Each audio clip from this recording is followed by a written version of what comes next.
Good evening, everybody, and welcome to Enlightening Your Way. I'm your host, Nancy Lombardo. We are airing on the Lilydale Assembly official Facebook page and YouTube channel. I'm a year-round resident here in Lilydale and the president of the Church Living Spirit, which is an independent spiritualist church here in Lilydale. I'm a military veteran and retired police detective, fitness and yoga instructor, and wellness is my passion. This show is a combination of my many life experiences that'll feature various topics and guests to help enrich one's mind, body, and soul on your pathway to healthy living. My Facebook page, Wellness with Nancy Lombardo, where my motto is protecting and serving your well-being. And I'm so excited to introduce our special guest today. Julie Adreani is a spiritualist, a certified psychic medium, and a researcher in the field of mediumship. Julie is also a successful and practicing physical phenomenon medium. Her dedication, work, and love for this rare art is an inspiration to many females, not only here in the United States, but also abroad. Julie is a member of the Church Living Spirit and the Lilydale Assembly here in New York, and a member at Camp Chesterfield in Indiana. Julie is also the host of one of the Bold and Brave TV network's longest-running shows, Chat with Ministers of Angels, which airs every Friday night at 8 p.m. Eastern Time. And to find out everything about Julie, check out her website at julieadreanispiritmedium.com. Welcome, Julie. Thank you, Nancy. I got through that. I got your name okay, good, too. So yes, thank you. It's very Italian. You have to say every syllable. That's all. Yeah, you're right. So the Italian in me remembers that for sure. Well, thank you for being here. And I know you were on my show last year, but I had both you and Shane, and I'd love the opportunity just to talk to you and find out more about you and what you bring to this beautiful art of mediumship. And I'd first like to ask you when you first discovered your mediumship abilities. I would say it was as a child. I slept in the bedroom with my other two sisters, and I remember always seeing, from the time I was about 3, a body, a person, but I would always see his profile standing at the door, like standing watch. And, it used to scare me at that age. So I really, and they didn't see him. They didn't feel things like in that house in particular. I remember always feeling spirit.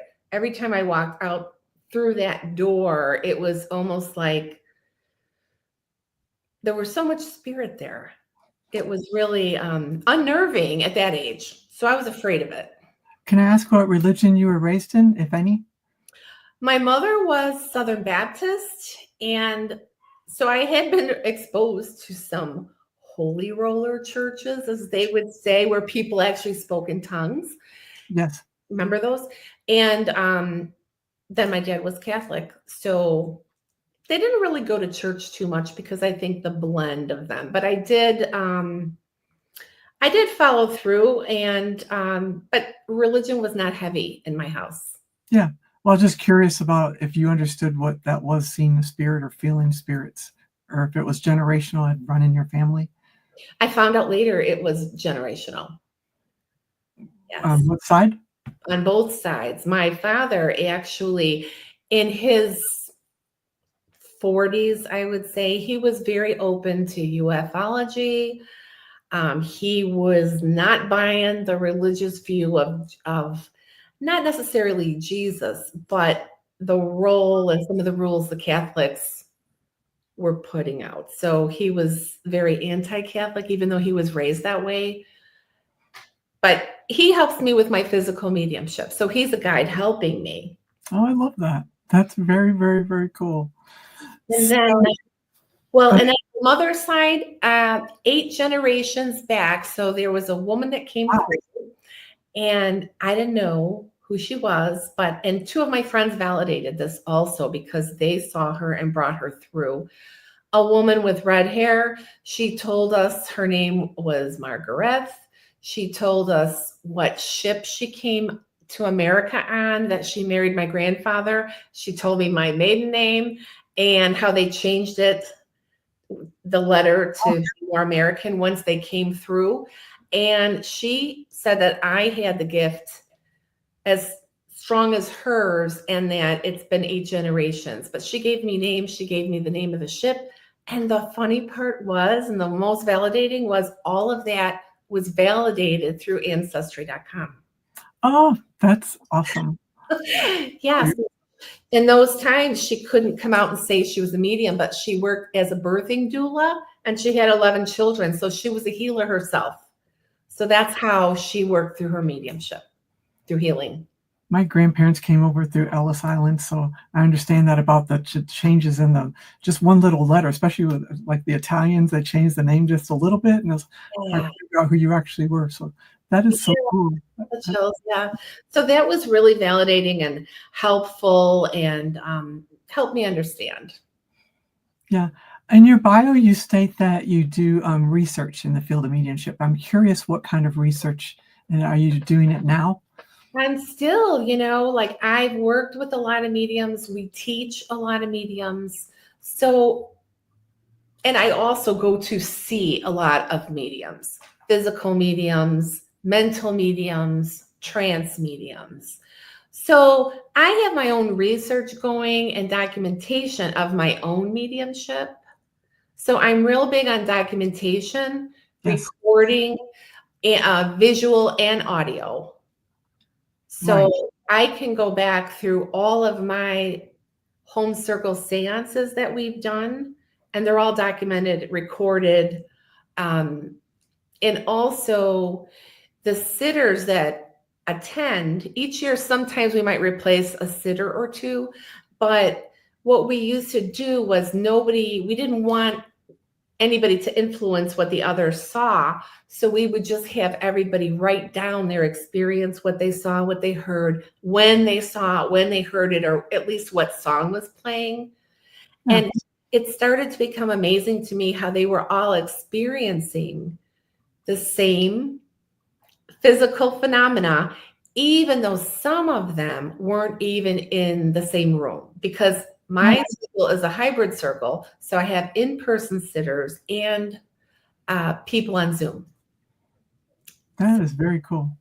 So working with the light is important to me, because we all know, we've heard stories. I mean, even though mediumship started with physical mediumship, with the knocks and the bangs, or in spiritualism, there's been a lot of speculation, a lot of accusations of fraud. So that's really prompted me to want to work in the light.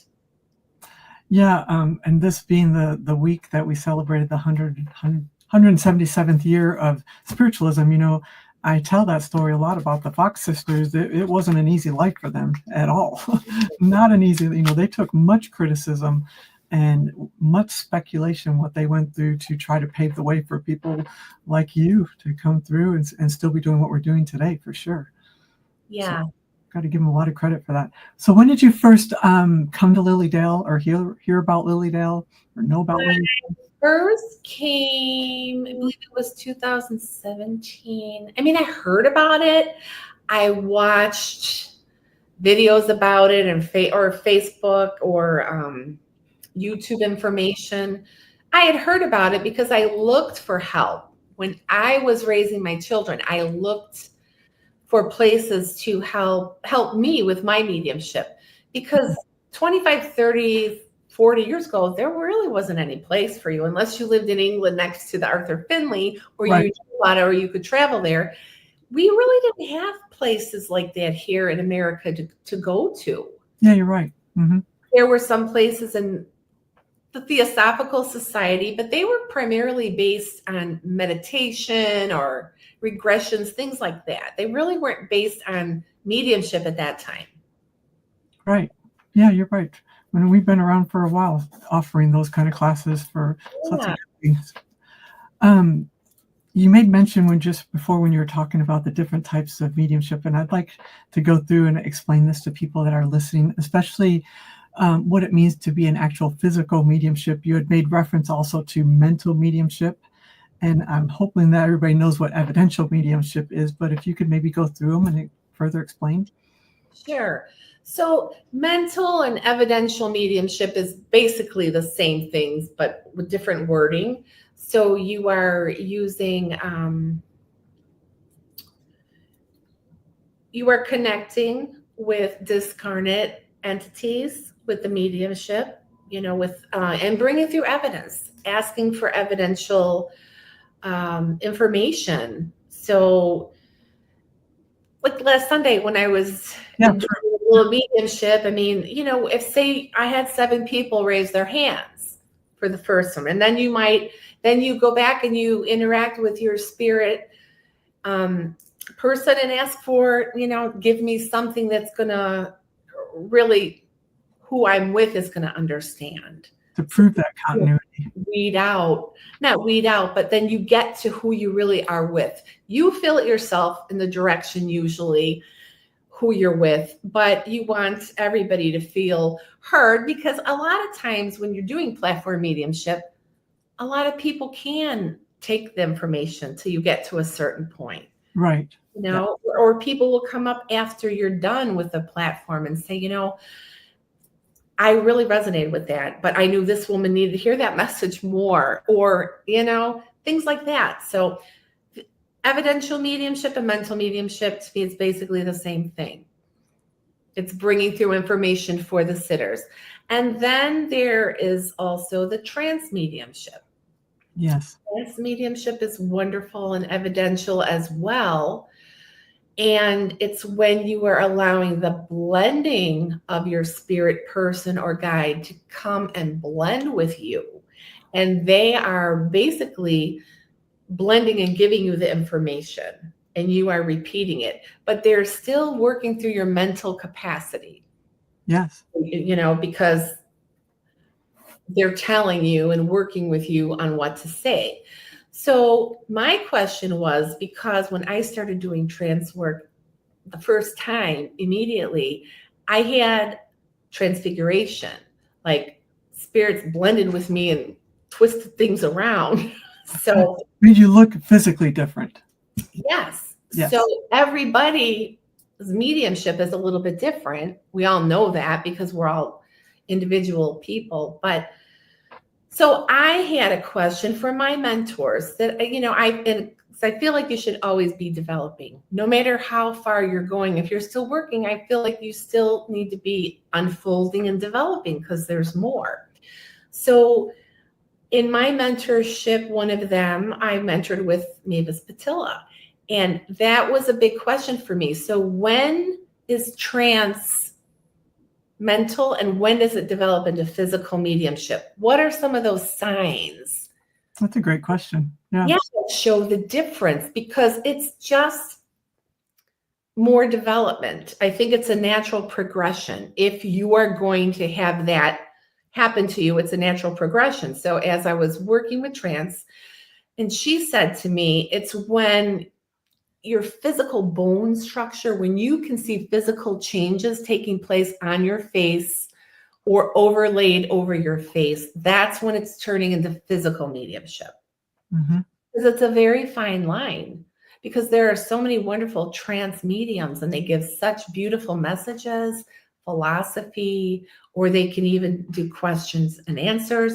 They're all different in the way they work. And there's been people write entire books in trance. Yes. Yes. Like Alice Bailey from the Theosophical Society, she works with who I work with now.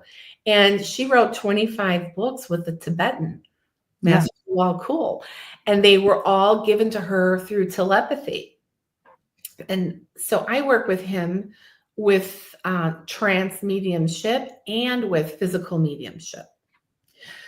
So beyond when the trance work becomes physical, you will see transfiguration, very prominent, or materializations becoming visible.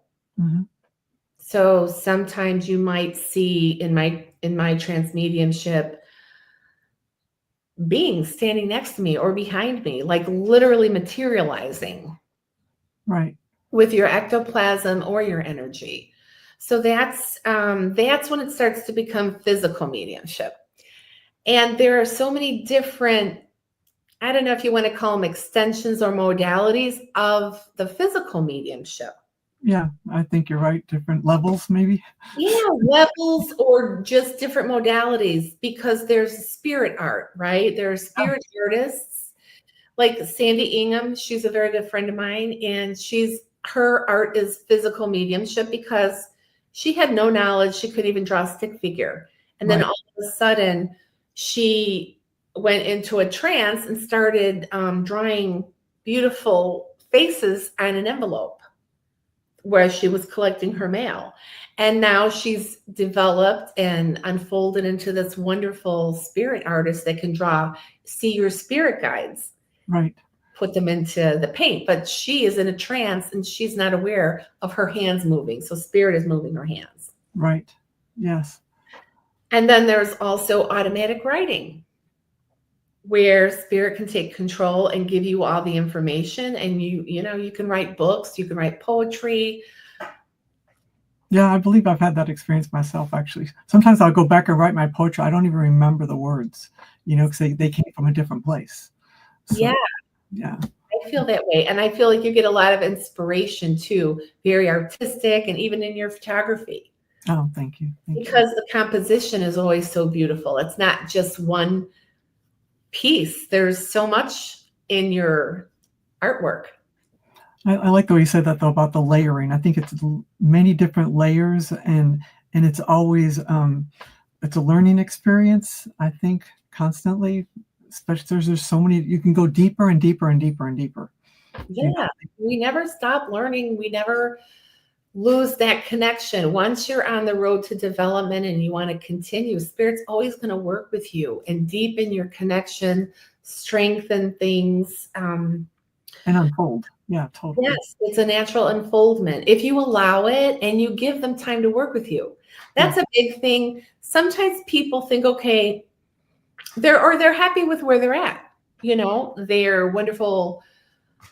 They have wonderful mediumship. They are very happy with it. And maybe that's where they wanted to be in this lifetime.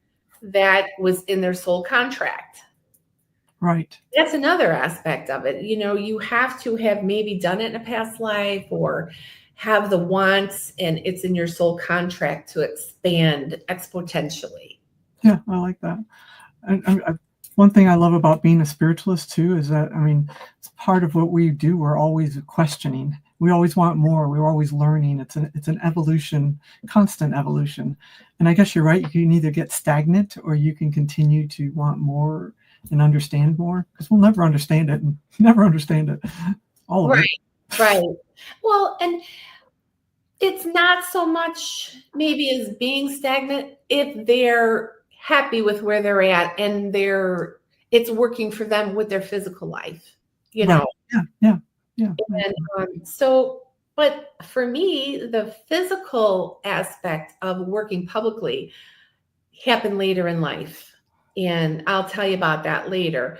But there's so many different aspects of physical mediumship. Some people can channel music, and just they're like prodigies. Once they delve into the mediumship, all of a sudden they could pick up an instrument and play these. They're so in tune. Yeah. I've never seen that, but that's very interesting. It kind of leads into what I wanted to ask you about. So do you believe physical mediumship is learned or a natural practice? Both in a way, because I feel like people who can do materializations and apportations, I feel that there are certain physical markers that are apparent. And I feel one that needs to be researched more, maybe medically, is with the blood type. I feel strongly a lot of physical mediums. Well, there's not a lot of us, but I feel like there's something with the AB blood type, or Really? more rare of the blood type. I feel like there's something there, and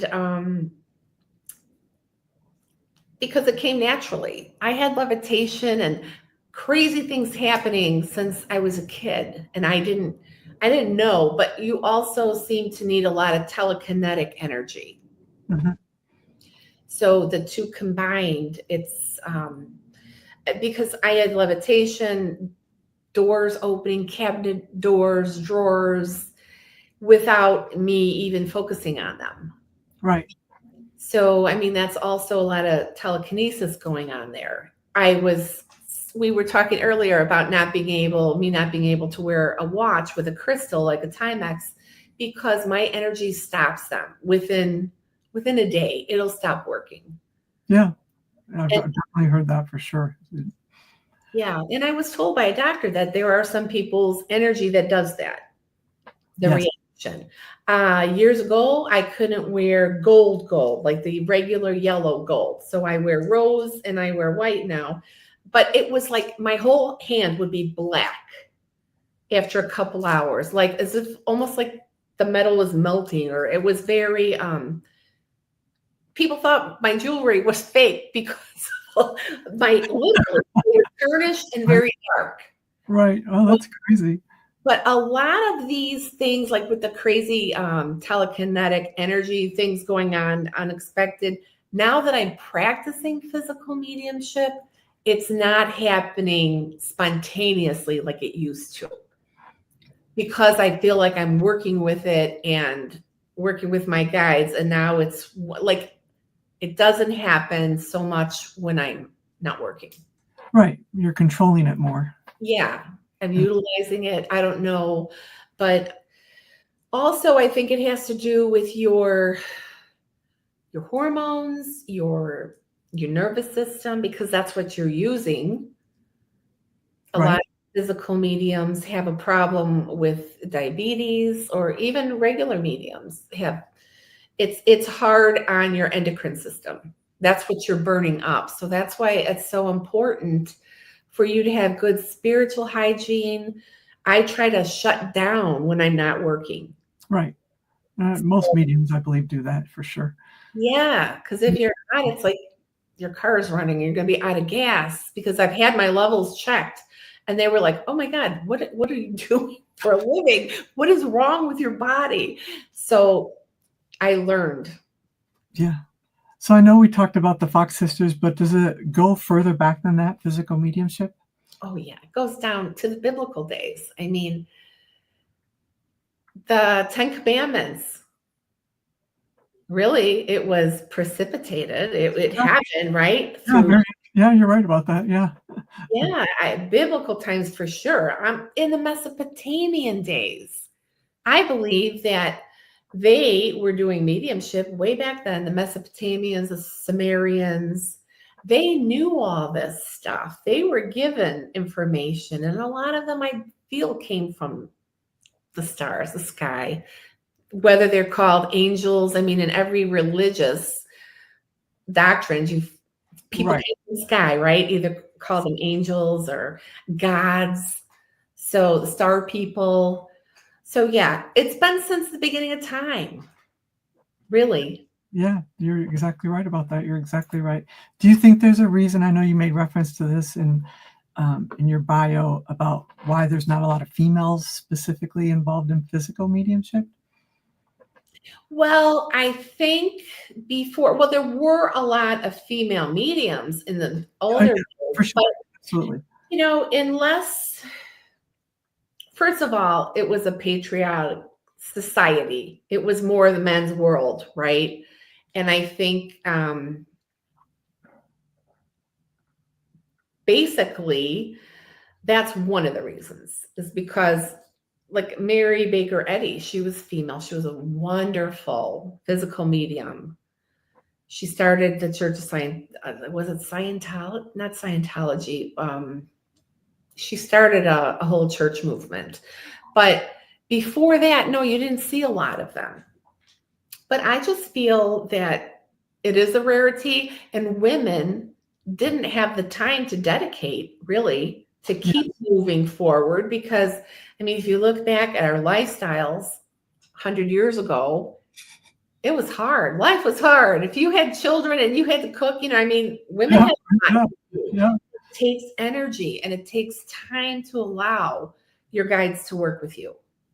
Yes, you're What exactly I want to say to people, so many people give up because they sit and they think nothing's happening, but there's always something happening, but It takes time for you to allow your guides to learn your body. We have chemists that work with us. We have doctors that work with us. All types of guides and helpers to keep our blood pressure in check, to keep us still connected and alive, breathing. Because when you go in deep trance, you're a very thin thread that's here and you're mostly on the other side. Right. Yeah. So I think it's time. I think there's quite a few things, but I think most mediums practicing today physical mediumship have done it in another life. Possibly, huh? And and it's just progressing now because it does. It takes a lot of letting go, a lot of surrendering. Yeah, you're right. And you're right. It just takes a lot of practice too. A lot of practice, a lot of trust, a lot of belief, a lot of time. You're absolutely right. So you know how they always say that anybody technically can become a medium. Do you feel like if you practice, anybody can learn to become a physical medium also? I think, yes, I believe, because we teach, I wouldn't be teaching with Michael Shane if I didn't believe that. You can be taught how to have your body produce a little more ectoplasm. Not everybody has the same amount of ectoplasm in their bodies. Can you explain what that is for people that are listening that might not understand what you're talking about? Yeah, ectoplasm is a substance that is excreted by a physical medium. And we all have different types of plasm in our bloodstreams that nobody really knows exactly what is in the ectoplasm. I mean, scientifically proven, because we excrete our hormones and produce a certain level of this plasm in our bloodstreams. But I also feel like it's the spirits that you're working with are able to connect with it and blend with it. But I feel that everyone can be taught to produce a little more.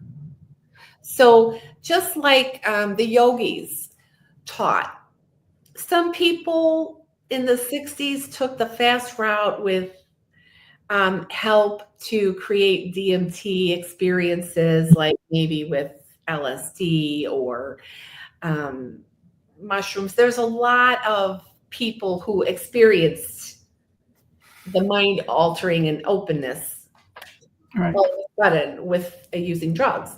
But the yogis and the masters of the Far East, they believe that we all have that DMT in our brains, and we can meditate and learn to create more for ourselves. And that's what natural mediums can do, whether you're doing evidential mediumship or physical mediumship. So I believe through techniques that we can practice as mediums in meditation, yes, we can create more of whatever it is that is needed within our bodies. But some people do have a natural they have an overabundance of it, because to create materializations or to have a trumpet connected to your ectoplasm going out 25 feet or going up to the ceiling. I have like 24 feet ceilings in here. It's a cathedral ceiling. That is an overabundance of it. Yeah.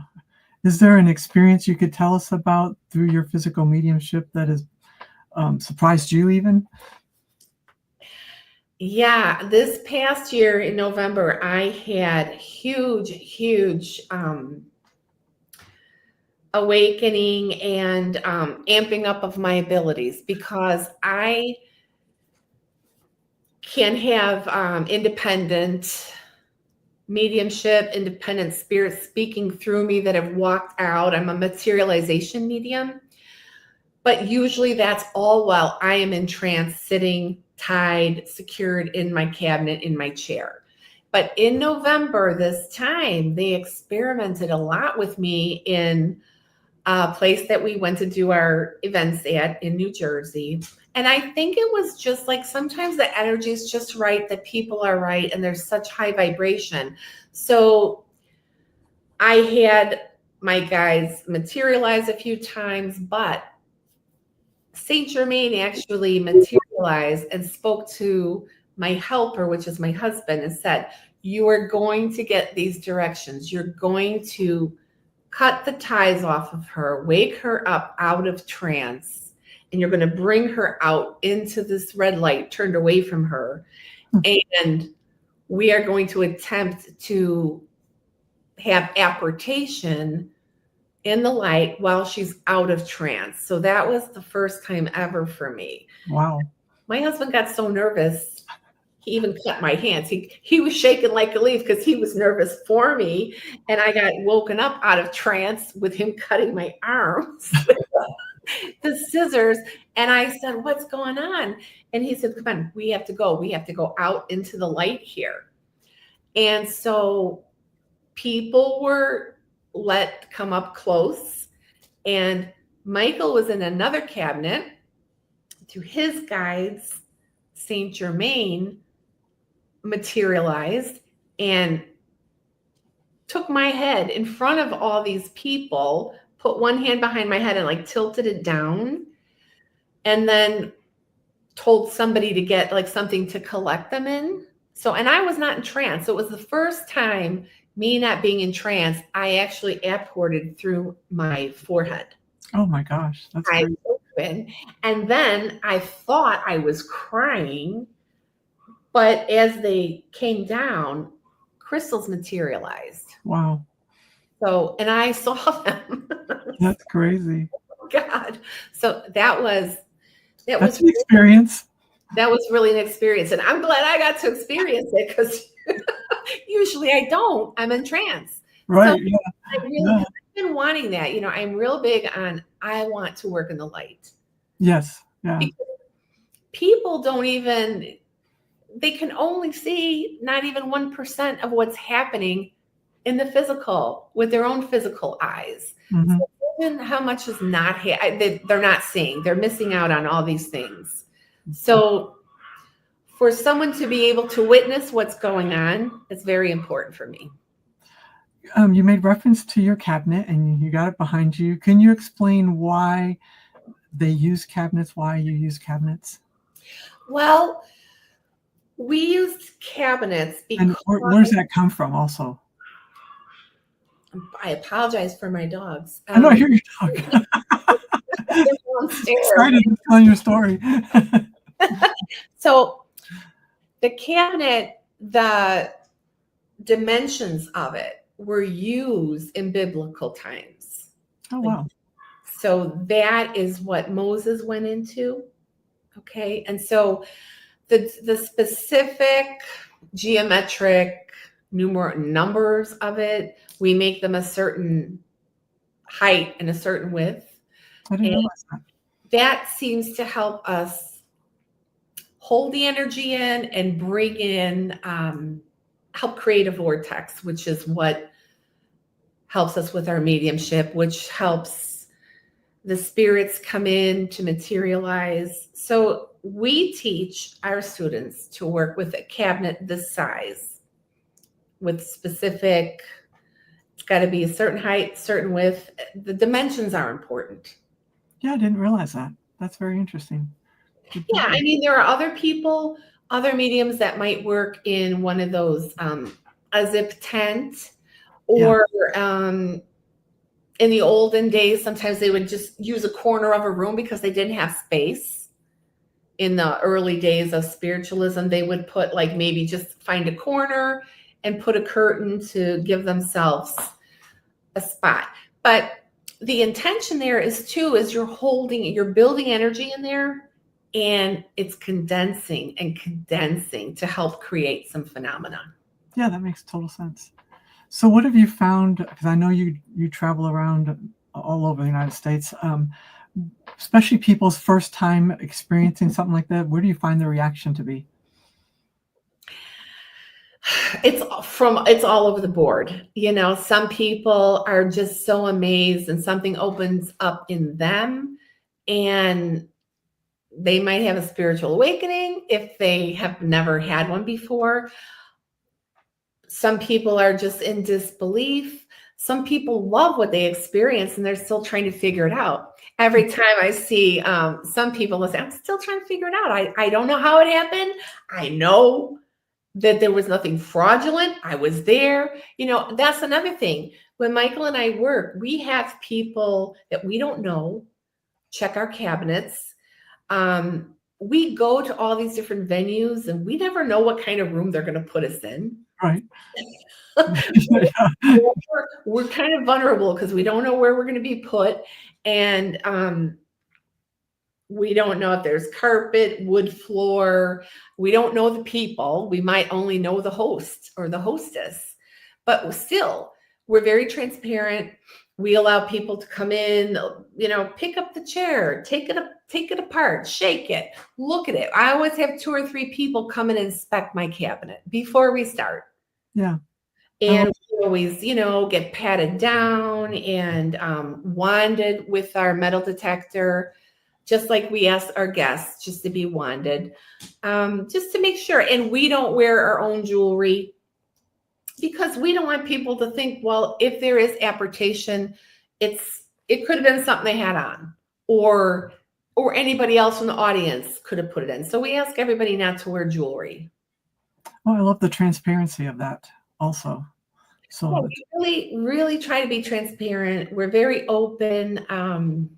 Like I said, especially with not even knowing where we're going or where we're going to be set up. We have no idea. So there can't be, I know years ago when people would work in a specific place all the time, maybe at a certain church or a certain home, there were always thoughts of, well, maybe there's a trap door or maybe there's an opening, but we don't ever know where we're going. Yeah, really. So we get there where we're going to be put or expected to work. The very point. The only condition we ask for is we do work in the dark when we work together, because materialization, more phenomena happens in the dark. If you think about it, creation happens in the dark, right? Birth in the womb.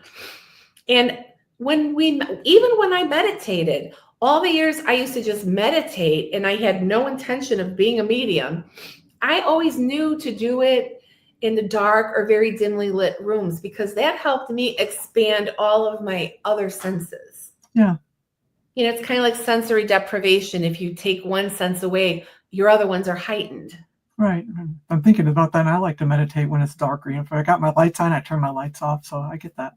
Yeah. So kind of you're naturally drawn to it, right? So it really helps. There's some materialization that just won't happen in the light, and you have to work years at bringing it through. And most people, honestly, they're not going to take 10 years out of their life to sit just so someone can see the materialization in the light when it can happen faster in the dark or it's already happening. Right. That makes sense. Makes good sense. And most people can feel it. You can feel spirit when you feel spirit in the room. I mean, you can feel it. You're on like tingle sensation, and you might get touched by a spirit. You might get a message for you. Some people are called up to the seance cabinet and their loved ones could materialize. We've had that happen. That's beautiful. Bring through a lot of loved ones. Mm-hmm. And there's certain, way that they might get hugged or a certain handshake or whatever the spirit says to them. Right. So they know that they're with their loved ones. I have people that, they tell us all the time afterwards that they know it was their loved ones because of this or that. But there's a healing aspect to it, is there not? Oh, yeah. Well, that's what it's all about. Right. And a lot of people, one thing that a lot of skeptics might say is about the apports. Okay. Apportation is a big part of physical mediumship in our mediumship. But a lot of people don't realize that an apport is actually even a coin. When you've gotten a coin from a loved one or a feather, where you're not near a lake and you get a feather in front of your door or inside the house, that that's from your loved one. You feel it. You get that message. That's a great comparison. Yeah. Like apports are happening all the time, but people don't always realize they're little miracles. Right. Okay? There was one lady who told me she always found washers, the that machinists would use that Yeah. had aluminum. She would find, instead of coins, washers everywhere. But then she realized, they were from her dad, because her dad was a machinist and he always had all these washers. That's great. So she knew those were her apports. So it's not always about getting crystal gemstones. There's been roses apported. Through Michael's mediumship, I even got a little prayer book. It's on my Facebook page if you search down. And my dad was raised in an orphanage and he never would talk about it, in a Catholic orphanage. And the little book that came through for me, the prayer book, was from the orphanage. Oh my gosh. That's touching. Yeah, it was really touching. And you can't make this stuff up, but crystal gemstones seem to come through for us a lot, all sizes. And the thing that people don't realize is it doesn't matter if they're made of glass or if they're genuine or lab made. They come through the vortex, which last November was my forehead, my eyes. Michael can apport in the light. But look at the gemstones. And we usually give a message with the gemstone that goes to whoever recipient. We feel that pull. We know who it's supposed to go to. Yeah. So all the facets in the gemstones are to help us realize how multifaceted we are as human beings. Yeah. There's a lot of healing. Like, we tell people, use them. Don't just put them in a cabinet. They are tools for you to learn, and they will help you with whatever it is that you want to succeed in. I love that. Yeah, I love that. Well, let's talk about your workshops coming up. You're coming to Lilydale again. This is the second year that you're coming in? Classes are coming about 4 years now, I think, together. 4 years now? Yeah. Okay. I'm sorry, I lost track of time. Yeah, I think so. Yeah. 3 for sure. This might be our 4th. Okay, well, what do you got coming on this summer? Oh, it's exciting. Well, we are going to be doing a precipitated art workshop again. That's a huge form of physical mediumship, as you know. Yeah, love Bang that. Sisters, and you have a lot of art from the Campbell brothers. So Michael and I have produced quite a bit of art together. What day is that? So that's going to be on June 24th. Okay. So that's opening week, I think, right after. Yeah, it's right on the weekend, and then so is that a day-long class? That is from 2 to 5. Okay, 2 to 5. And so a lot of people, there are a lot of groups that are working with precipitation boxes. So we encourage you, if you have a box, or if you don't, you can even bring a shoe box or a cigar box to work with. And we will have some art supplies there for you to experience a workshop / seance. So we're actually going to be doing a seance without our cabinets, though. This year we won't be working in the cabinet. Hopefully next year we will be producing it, hopefully at an event, because we would really like to show what we can do. We're going to be doing a precipitated art seance right before that at Doc Neal's house at Tiomimi. He is advertising the catalog. But so we've had a lot of success. Our students have success. They've had pictures, paintings. Sometimes the loved ones will just write their names down. Yeah. So we are so excited that our students are having these experiences. So come, that is going to be a really exciting workshop. And what's the we're next going to present it just as if we would, except we will be helping in the circle, giving energy to everyone, and see if you can get some precipitation. And then the following day, on the 25th, we're going to be doing a psychic tools class. And we're really excited to bring up some old spiritual billet readings and teaching people what they are and how to work with it and achieve it. So billet readings, how we do it, and how a lot of churches here, I know here in Chicago, you write down a question on a card. and you don't let anybody else touch it. You're putting your energy in it. Mm-hmm. So you write a question, cover it up, and the medium will read that blindfolded. Like in our case, Michael's eyes will be closed. He even puts silver dollars, then he puts another blindfold and then another blindfold. So quadruply blindfolded, Right. he will feel and give you the answer. Huh. Nice. I mean, sometimes we do 50 people, 100. I think we've done a Lilydale where there was 100 people. So now I'm incorporating with him to use, I'll read it and I will send it telepathically. So we're trying to like spice it up a little bit. Basically, you have this ability. You have the ability to see without your eyes. You have the ability to clairvoyantly read what's on a card that you can't see. We all can be telepathic. So it's really a class teaching about clairvoyance and just being able to read what's on a card without your eyes, without your physical eyes. And what time is this class at? So that's an all-day class on the 25th. We're Okay. going to be teaching about the old-fashioned billet card readings, how to do it, what it is. We'll all do a meditation together and teach you how to do it. Then we're also going to teach ancient runes. So a lot of people, it's almost like a lost art. Yes. Mm-hmm. They're very powerful. And then we're going to teach the structure of the tarot in the afternoon. A lot of people are afraid of the tarot, or they feel like it's a little too much for them. I think they just don't understand it. Right. That's all it is. A lot of, like, even when I was younger, I was all into the oracle cards, but the tarot felt very heavy to me and different. And you know what? With good reason. Those were given by spirit, the major arcana. And I really love to talk about it. They are so much stronger and powerful.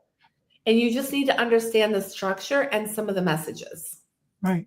So we'll be doing that. And then dowsing with pendulums or dowsing rods. So, and we encourage everyone to bring your own tools that you have at home to work with and use in class. And it's really going to be exciting because all of these things like the dowsing, people used to have to rely on it for life, to find water. The early settlers. Yeah, totally. So you really learn to work with them and answer questions and get a lot of information. They're fun to work with. You work with them, Nancy, don't you? Yeah, I like the pendulum for sure. So, and I know all the events are up at the Lilydale Assembly Facebook pages are already up. They're on the website already, so people can go in and register. You can plan your time and come around and go to your workshops. They sound lovely. Thank you. Yeah, so what's your website again? Julie Adreani, Spirit Medium. Okay, so you got everything that you have going on up on your website. If they want to, really, I can't even keep it all up there. We have it basically. Facebook is the fastest. Facebook, social media, because we have so many events rolling out. People are always, it's the fastest way to reach people. Yeah, it is. So, this is. Yeah, I'm guilty of that. But, and I, check out Mystic Mondays too. Every Monday morning, I do free readings, online card pulls, just to keep my psychic work sharp, because I feel like psychic work is so important. Right. Foundation of our mediumship, and it helps build everything. Well, Julie, you've been a joy as always and very informational. So thank you so much for joining me this evening for the show. Thank you all for joining. If you have any questions or comments, please put them in the comments and we'll go back and look at them and hopefully answer your questions that you might have. Thank you for joining me for this episode of Enlightening Your Way. I'll be back again in 2 weeks with another episode. For everything else going on in Lilydale, check out their page we're on right now, the Lilydale Assembly Inc. official Facebook page for everything going on in Lilydale. As always, please check out my page, also Wellness with Nancy Lombardo, and Instagram, nancy.k.lombardo. Thank you, Julie. Thank you so much, Nancy, and hello to everyone. And thank you. My name is Nancy Lombardo. I am protecting and serving your well-being. Good evening, everybody. Thank you.